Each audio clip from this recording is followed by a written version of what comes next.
Assalamualaikum warahmatullahi wabarakatuh. Baik, saya akan menjelaskan secara singkat mengenai behaviorisme. Behaviorisme. Perilaku manusia dilihat sebagai yang dibentuk oleh kekuatan lingkungan dan merupakan kumpulan tanggapan yang dipelajari terhadap rangsangan eksternal. Proses pembelajaran utama dikenal sebagai pengkondisian. Di sini kita punya terapi behavioris, yaitu salah satu terapi behavioris yang paling terkenal disebut dengan token ekonomi atau ekonomi token. Terapi didasarkan pada prinsip pengkondisian tanggapan klien secara efektif, memanipulasi pilihan sehingga terjadi perilaku positif. Kebanyakan manusia memiliki pemikiran yang kompleks dan memilih apakah akan menyesuaikan diri atau memberontak terhadap persyaratan sosial yang diterima. Penerimaan atau pemberontakan ini dapat diasumsikan kesesuaian respon pada akhir setiap hari di mana individu telah memenuhi apa yang diperlukan. Hadiah atau token diberikan kepada klien. Token ini harus memiliki daya tarik dan nilai bagi klien. Jika ada ketidaksesuaian dengan program, token ditolak ke klien. Setelah jangka waktu tertentu. Misalnya, kepatuhan selama 5 hari klien dihadiahi dengan kesuguhan atau hadiah yang lebih besar.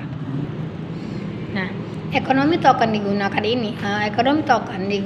di banyak sekolah dasar, yaitu ini adalah upaya behavioris untuk membuat anak-anak mematuhi apa yang dituntut dari mereka di lingkungan sekolah.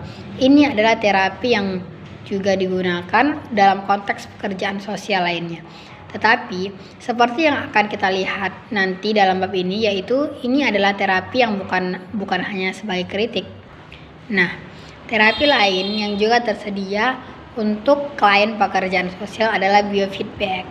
Terapi ini biasanya digunakan dengan orang-orang yang telah dirujuk untuk bantuan profesional karena mereka sangat cemas musik, cahaya, aroma, dan perabotan santai lainnya digabungkan untuk menghasilkan lingkungan yang secara fisik dapat membuat individu rileks. Tetapi terapi pada dasarnya mencoba untuk menghasilkan pikiran santai dalam pikiran klien dengan memanipulasi variabel eksternal. Terapi populer ketiga yang berasal dari teori behavioris dikenal sebagai desensitisasi sistematik. Terapi ini digunakan dengan klien yang memiliki fobia. Klien dibuat untuk menerima fobianya dalam lingkungan yang terkendali. Diusulkan bahwa sebagai akibat dari mengekspos individu secara bertahap ke fobia dengan cara yang tidak mengancam, objek fobia menjadi dapat dikelola dan semakin tidak melemahkan. Sekali lagi, penekanan ditempatkan pada pentingnya psikolog memanipulasi pikiran individu untuk menghasilkan cara berpikir positif tentang fobia. Contoh studi kasus berikut menguraikan cara-cara di mana perilaku dapat diterapkan pada pekerjaan sosial. Ini juga mengungkapkan beberapa kesulitan potensial yang ada ketika terapi tertentu diterapkan pada klien yang memiliki kebutuhan khusus.